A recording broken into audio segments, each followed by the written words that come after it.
Matt and I recently took a trip to Skokomish, Washington, and staying in a cozy cabin in the mountains gave me the inspiration to finally sit down and put this video together.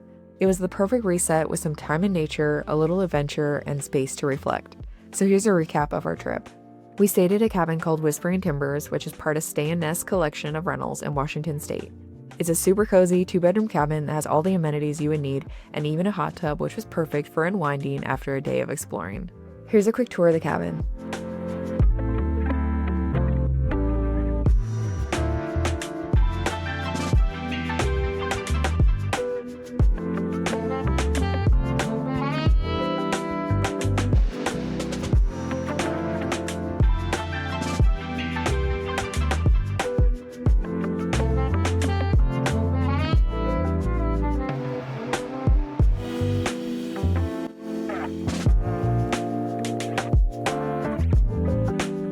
There are a ton of outdoor activities to explore in this area, but one place that's been on my bucket list forever is Scenic Hot Springs.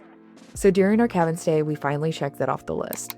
The hot spring is located about 15 minutes from the cabin. Before heading out on any adventure, make sure to pack the 10 essentials. I'll link my favorite winter hiking gear below if you want to check it out. Here are a few tips to help you plan your visit.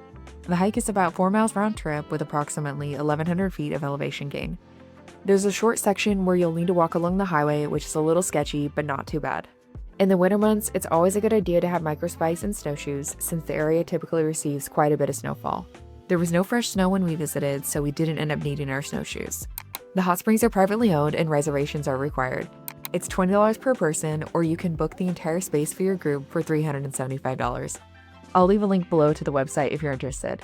Honestly, it was the ultimate adventure, soaking in the hot springs, surrounded by snow, and meeting some cool people along the way. They recently upgraded the tubs, adding a new pool and a changing room, which was a nice bonus. Just a heads up, when you reach the top, clothing is optional.